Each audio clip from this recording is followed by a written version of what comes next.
Welcome to the Building Savages podcast. New favorite fitness podcast. I'm your boy Terrence, aka Building Beast. I'm Evan Perez, aka EP.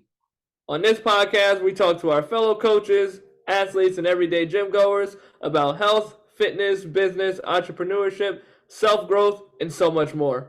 Make sure you hit that like and subscribe, or We'll find you and make you smash the subscribe button. Hope you enjoyed today's topic. one thing that used to drive me crazy. This I seen this a lot when I used to come up in powerlifting was people that program hop. Yeah.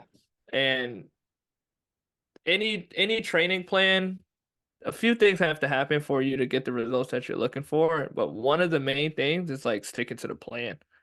And with any program and any training, like you have to allow yourself to see progress in the plan as the weeks go on, and that takes like a trust system, so there's a million ways to get results, but if you continue to switch different templates each week, you don't have anything that you're being consistent with to measure your progress. And one thing that we always preach here is random training gets you random results. 100%. So even if this method works, if you switch from this method to this method, and then from this method to this method, it's like, well, when do you give a chance for anything to kind of follow through? And when do you give you a chance to progress in anything that you're doing? Like the things that you should be looking to increase in your training, it might be maybe I'm trying to increase volume, maybe I'm trying to increase reps, maybe I'm trying to increase time under tension, maybe I'm trying to increase technique depending on what I'm doing. Like if I'm learning, let's say, a deadlift for the first time, the progress for me is improving my deadlift technique and efficiency by the time I get to week 5 or week 6. So maybe I'm deadlifting twice a week and I'm using it for technique. I can't just, oh man, I'm struggling with this, so let me just stop deadlifting and try to switch to something else. It's like you got to practice. You got to allow yourself to grow within the program because sometimes the program is literally just set for you. Hey, stick to this so you can start getting the adaptations you need over time. Exactly. And I think that's exactly it. It's like people don't understand that a lot of times, especially like new stuff, like the limiting factor is your technique. So like things like back squat, front squat, all these different things that are high have a high capacity for necessarily using your technique. Like you need weeks to practice because like and progress in that because that might be the limiting factor. Like one week you're gonna do 135 and the next week you'll do 155. Like you progress and you're progressively overload. But the reason 135 might be easy, but the problem isn't that the weight is fucking hard, it's that your technique is bullshit. You need to Mm-hmm. progress and you need to learn what's missing. And if you continue to change it week after week after week, there's no real progression. I mean, and sometimes like I think people program hop because it's a little boring, like to stick to something for like 6 to 8 weeks. Like, but the problem is that if you continue the program hop, you're never going to get used to the technique that needs to be done, the proficiency that is needed to actually be successful in the technique, and then that's when you start actually getting hurt because you're continuously changing the format, you're continuously changing the style, the programming, and all this stuff. So sticking with something may sound boring, especially if you're not necessarily enjoying the program. But the better you get out of it and the more successful you are, the more you'll end up enjoying it. People just try to rush for like no fucking reason. Like I'm a big fan. Like in my program that for online, I do 4 weeks just, but I don't change the programming style. So what I'll do is I'll do 4 weeks. Maybe we'll front squat for 4 weeks, and then the next one will be back squat. The next one will be Yep. goblet. So like we're not changing the methodology or the methodology of it, but I'm changing the maybe like the style of the program because like by 3 weeks, like you should have a proficiency in the program, or by fourth week or something like that. But I'm a big fan of 6 to 8. 8 is like my cap because I get bored, but maybe I'll do 12 depending on like goals. And I think that's also the thing is that people program hop because they don't have certain goals. They just I'm gonna figure out what I like, and then if I like it, then I'll continue. But what you don't understand is that if you don't stick to it, how the fuck are you know you're gonna like it or not? Yeah, I'm a big 6 to 8 week guy. Um, what I try to do with programming for people is because if we get bored of stuff, I know the general population is gonna get bored a lot quicker. So I True. try to leave room for things in the plan that allows for like freedom of play or just like freedom to do. Like let's say you're finishing out with arms, right? Like maybe instead of doing your 3 by 15 on arms, it's like, all right, I'm gonna give you this weight and I want you to do it for a minute and a half straight and see how many reps you can get. Yeah. It's just like I'll play with little factors that, because at the end of the day, like with the arms, I'm just probably trying to just chase some extra hypertrophy work, try to get a little more volume. It's not like I'm putting barbell bicep curls as someone's main lift for the workout. It's a little more like accessory work. So I'll Yeah. kind of give those accessory work a little more freedom of play with things just to kind of give like that fun factor. Yeah. Um, Exactly. I'll do Exactly. things like max rep sets with a given weight for someone. So, instead of just like your basic 5 by 10, 3 by 7, whatever, it's like, all right, remember that weight we've been doing this weight with on this week, we're gonna take it for max reps. And I like that for two reasons. One, it gives that GPP. Yeah. Um, and it also kind of lets me see like, okay, you can do this with this amount of weight. So now I can start programming this new weight for us with this new set and rep scheme moving forward. And it just kind of keeps things exciting. So I just think with your training is s- follow your template, but you can manipulate little things in your training that still allow you to just kind of have a little variability while still staying within the same realm of whatever you're trying to accomplish. And that's really the important part of your program too, is like, what are you trying to get out of this plan? Yeah. There's certain things that have to be more rigid and there's certain things that have a little more freedom. But as long as you structure it, you'll kind of know what needs more rigidity and what won't need more rigidity. And if you don't, then that's what coaches are for. That can kind of figure that out for you. Yeah, I think that's exactly. I love the point that you made about the actual like having flexibility and rigidity because some things need to stay the same. Like we're always gonna need a squat. We're always gonna need a hinge. We're always gonna need to do single leg. We're always gonna need to push, pull, carry. Like these are the things that we're always gonna need to do. But there's always flexibility in there. Like if Hmm. like especially like with the limitations, especially if you have like if you go to like a commercial gym, sometimes some things aren't open. Like if my plan Yeah. is barbell bench, it's like all the barbell benches are taking. Congratulations, you're dumbbell benching today. And Hmm. and that might not be exactly the same, and it's hard to progress on barbell bench when you're just going to go to dumbbell bench. But these are good variations to understand and to learn because sometimes you just don't have the availability to do these things. And the better you are at understanding the flexibility within your program and what needs to be rigid, like the better it is, like the less you're going to need us. Because like if you the barbell bench and dumbbell bench are the same, but they're the same. Like, I mean, you can also do push-ups. Like, you can also do single arm bench. You can also incline. You can also do decline. Like, I mean, these are not the same, but these are also allow you to be like, well, for 4 weeks, for 6 weeks, I'm gonna go barbell bench, and then for the next 4 weeks, 6 weeks, I'm gonna do dumbbell bench, like things like that.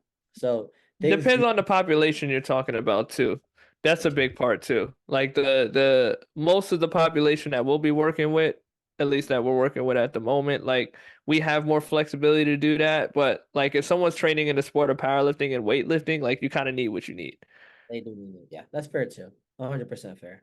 But yeah, I think some things are. I don't want to say less important. Well, like things like if we're gonna do arm farm stuff, like if we're gonna curl, like Yeah. what's the main difference? If we're gonna do calf, like we're gonna do calf raises. If I want to hit my quads, like do I really need to do walking lunges or maybe we'll do leg extensions? If I'm gonna do my Yeah. like those aren't necessarily I think isolated movements, especially depending on the crowd and the situation that we're talking about, like those don't necessarily matter unless like you're a bodybuilder. Like bodybuilders need specific exercises sometimes to hit a specific um part of a bicep or a specific part. Yeah. They need to be specific. And we're talking about foundational movements, GPP, general population. Like, what's the real difference between a skull crusher and a tricep push down? Like, Yep, exactly. Yeah. So yeah, I think like really depending on the population, like depends on how specific you need to get with certain things. Like if you power lift, as much as I love dumbbell bench press, but you compete with the barbell, so you have to do the barbell. Like there are certain things that you can't replace. Like if I have someone doing sandbag training, if you don't have a sandbag, we can't do sandbag training. There's nothing that's gonna replace the sandbag because it's its own thing. Like wait, well, sled pushes. I got an idea. For the sandbag, you just like find dead body. Like that could be like, yeah, I don't have sandbag today. Like let's just go to the morgue real quick and let's just with a 160-pound man real quick. That's the way Do to some train clean that. and presses. Clean and press like, oh yeah, now he stinks, and just throw him off to I don't know, bro. This is the options, Yeah. options. But But yeah, everything can't be replaced, but that's where it kind of goes into like what that rigidity is, right? And for us, like as coaches, like when we're putting together, especially for our online athletes, we're very much taking in consideration what resources they have available. You know, because when we're training people in person, we know exactly the space of the gym, we know how many people's going to be in the room, we know how much availability we have of certain equipment, so we're programmed for that.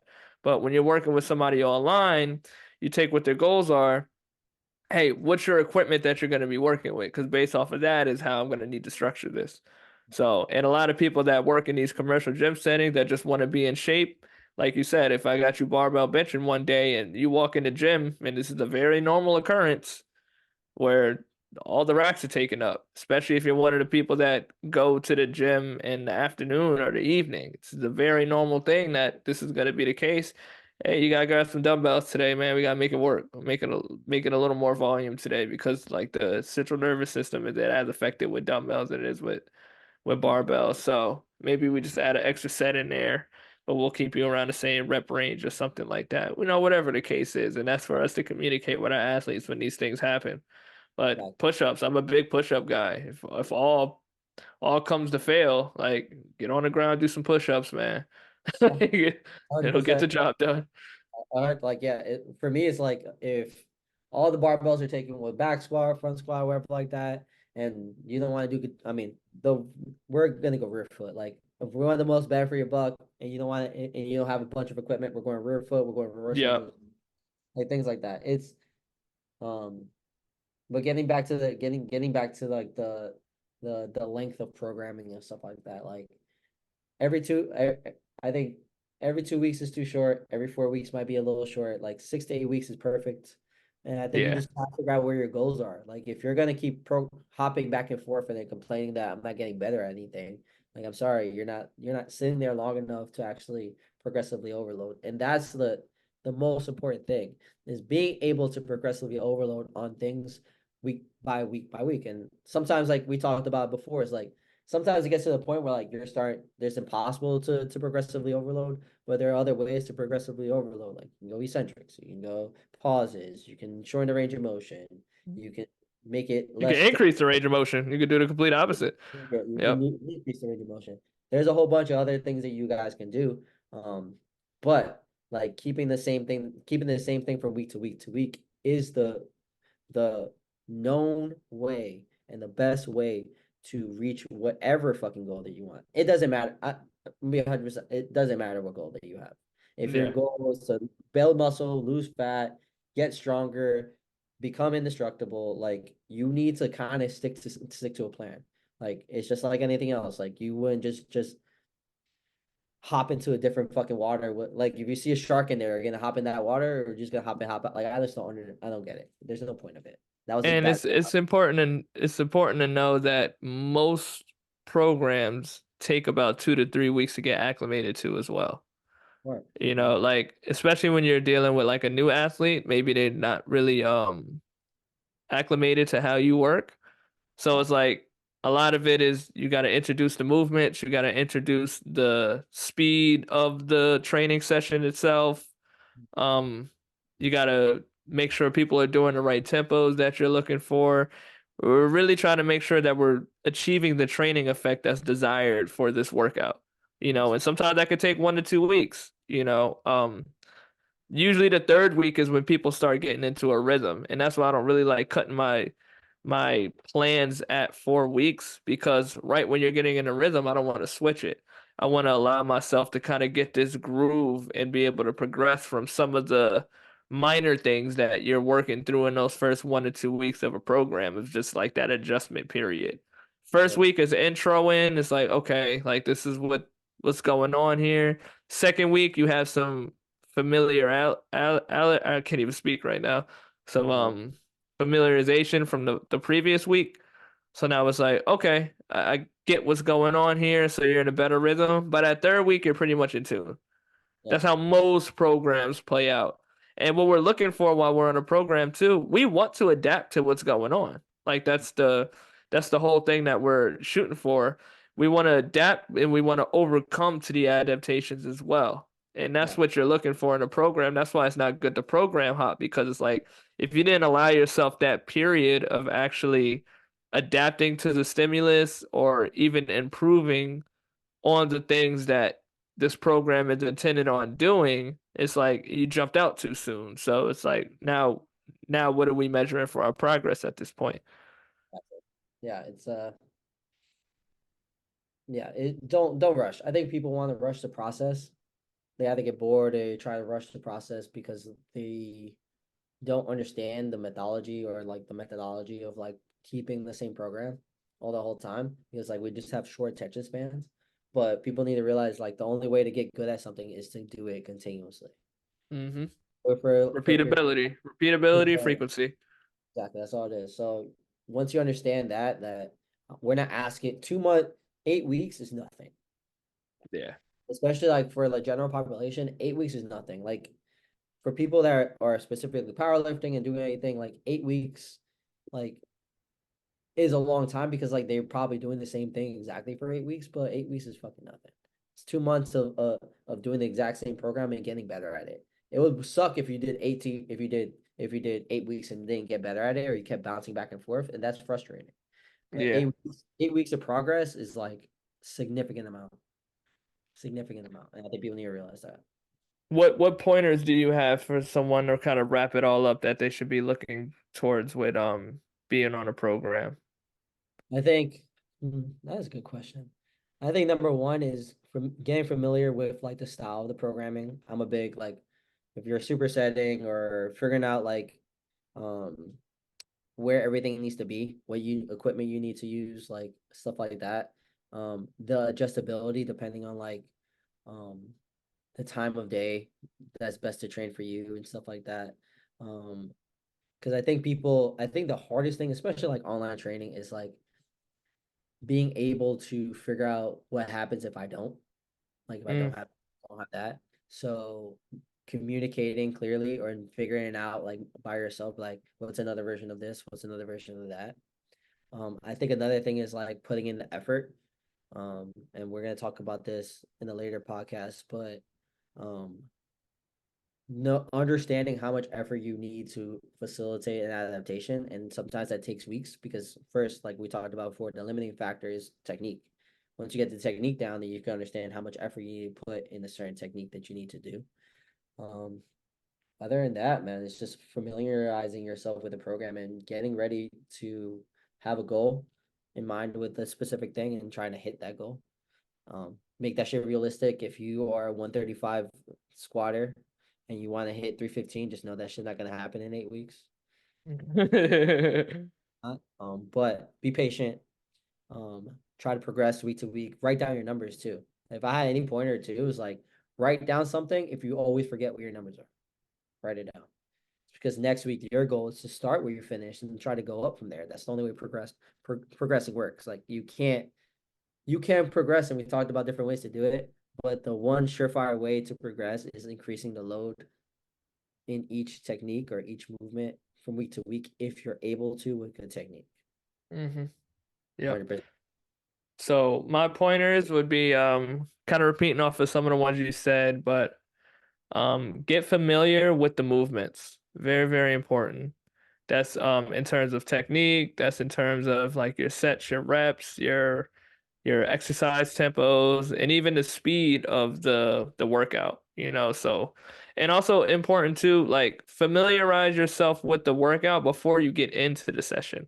I think Yeah, that's so important. Like when I'm sure you've been through this in the past too. Like you'll give someone a workout, but they don't wait to like see what's going on with the workout until they get there. So the yeah, whole time is like they're studying the workout as they're going, and they're taking away from the training effect. exactly. You Well, know, not that part, and then they're like, "Well, I don't have any of this stuff." Well, if you communicated with me this stuff before, I could have changed the program. Now you're yeah. there, now it's too late. Now I can't help you because I'm busy. Like that's hard. Yeah, it's super important to just like look at the plan ahead of time, Yeah. especially if you're going in there without like a coach actually coaching it to you because you know you're taking the accountability on your own self. It's like, all right, let me go look at what I have for the day and I'm prepared. It's like, I know I got to squat, I know I got to do these lateral lunges, I know I got to do this hip mobility. And then you just at least have it in your brain of what needs to happen so the workout goes smoother because you know your training effect is very important. This is something that we're programming for too. We don't want you guys trying to figure out everything as you're going through it because then it just takes away from the actual effort you can give to a session. It becomes too cerebral at that point. It's too much. Um, Repeatability, trusting the plan, and just making sure that you're continuing to get better at these things over the week. It's important to know what the training session is intended to do. If it's a strength workout, then we know that we're focused on resistance and we're focused on overcoming resistance and we're focused on good technique and stability and progressively overloading of whatever that looks like in the plan.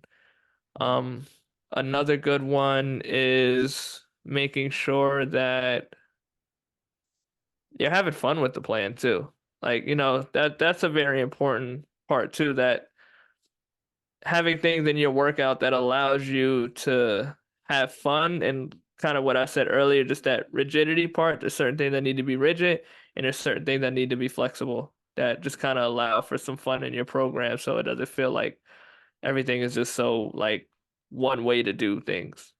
For sure. Um, Always having a backup plan for things in case you just don't have the availability for it or the resource for it. You know, sometimes I walk in and someone knees feels a little way, so I can't split squat them like I had them planned. Just make them do a double leg squat. Exactly. You know, like there's so many ways around these things, but just the key part is just knowing what the overall goal is for this workout, trying to stay as close as possible to that goal while still having like backup plans and things that you can swap out if necessary. And then just sticking to the plan over whatever that course looks like, with 4, 6, 8 weeks. I don't think anybody should really do anything under 4. But I think the sweet spot is usually around 6 to 8 for most people. Big 68. Yeah, just have fun with it, guys, and try to not keep hopping around. Like Yeah. contrary to belief, like every time you see these fitness influencers like do a different workout every day, like that's not how they train. Like just No. because they do it and they're showing you that they think they do it, that's not how they do it. Anybody knows you have to be boring to be great when it comes to training. It's all a production when you see stuff like Oh, that. Yeah. 100%. Training doesn't work that way. Nope. All right. Like always, like, subscribe, set your notifications. Hopefully you learn something from all of these podcasts every time listening. That's what we're here to educate and just continue to spread the good word on fitness and catch us for the next episode. Deuces.